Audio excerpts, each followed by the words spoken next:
हम बहुत परेशान हैं और परेशान होना बनता भी है, क्योंकि आज के समय में सब लोग धन कमाने के पीछे जो लगे हुए हैं, उनको लगता है कि भौतिक संपत्ति को जितना हम इकट्ठा कर लें, भौतिक संपत्ति जितना कमा लें, यही हमारे सुख का कारण है। लेकिन आपको नहीं पता, अगर आपकी आत्मा, आपका मन अगर बेचैन है तो आप इन धन दौलत से सुख की प्राप्ति नहीं कर सकते। और सुख कैसे मिलेगा?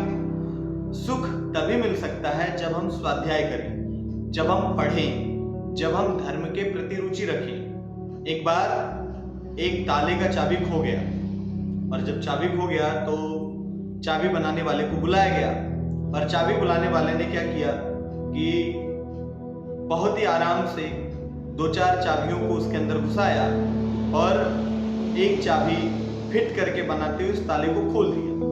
ताला खुलते ही जिस व्यक्ति ने उस चाबी बनाने वाले को बुलाया था, उससे बोला कि एक बात बताओ, मैंने इतने देर से हथौड़े मारे ताले पे, ताले को तोड़ने की कोशिश की, लेकिन ये ताला टूटा नहीं। तुमने ऐसा क्या किया कि तुमने इसकी चाबी बनाकर इस ताले को खोल दिया?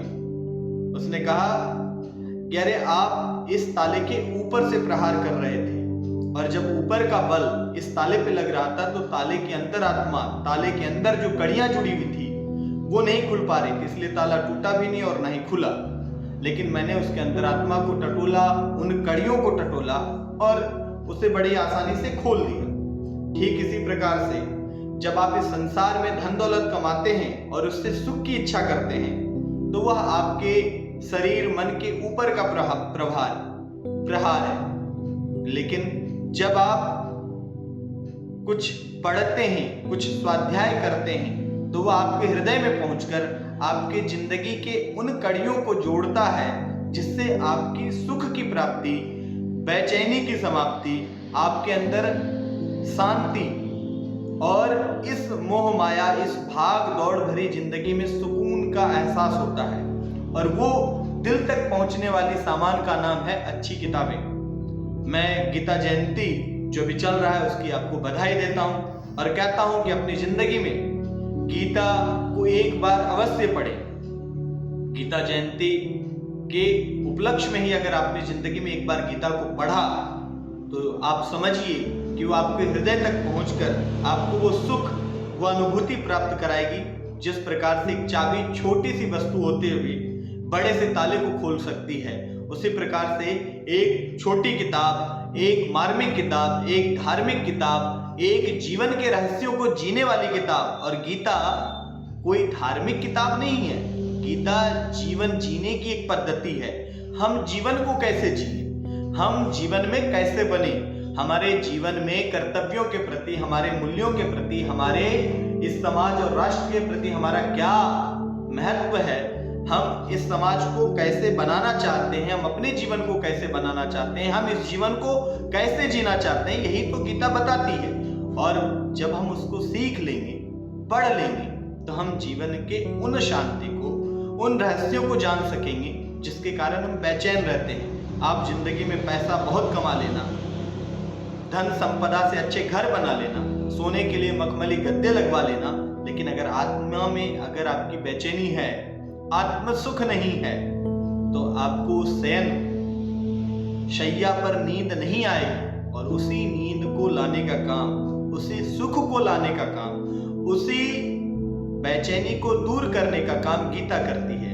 हमें जिंदगी में गीता को एक बार जरूर पढ़ना चाहिए, और जहां तक हो हमें अच्छे किताबों का, अच्छी पुस्तकों का स्वाध्याय अवश्य करना चाहिए। कुछ पुस्तकें जैसे वेद है, उपनिषद है, स्वामी दयानंद सरस्वती जी की लिखी हुई सत्यार्थ प्रकाश है, इन सबको एक बार जिंदगी में पढ़िए। आपको लगेगा कि नहीं, मुझे जिंदगी जीने की वो चाबी मिली जिससे मैं इस जिंदगी को बड़े ही आराम से, बड़े ही सुकून से जी सकता हूँ। जिंदगी लंबी नहीं, जिंदगी छोटी हो लेकिन सुखपूर्वक हो। जैसे एक लकड़ी को आपने देखा होगा, एक लकड़ी धुआं देते हुए जलता है, बहुत देर तक में जलता है क्योंकि उसके अंदर से धुआं निकलते रहता है। एक लकड़ी को आपने देखा होगा कि उसमें आग बहुत होती है, धुआं कम होता है और लकड़ी बहुत जल्दी जल जाती है। इसी प्रकार से जो देर तक चलने वाली लकड़ी है, जो धुआं फैला के चलती है, उस धुएं के कारण और भी लोगों को, आसपास के लोगों को बहुत सारी परेशानी होती है। हम अपनी जिंदगी को उस सूखी हुई लकड़ी के हिसाब से बनाएं। जिंदगी छोटी हो लेकिन उसके धुएं से किसी को दिक्कत ना हो, हमें भी दिक्कत ना हो। जिंदगी छोटी ही सही, अच्छी होनी चाहिए। जिंदगी बड़ी नहीं कि जो हमें भी और दूसरे को भी परेशान करे। इसलिए हमें इस जिंदगी में स्वाध्याय करें और स्वाध्याय को जीवन का एक हिस्सा बनाएं। ऐसी आदत आज से आप सभी डालें।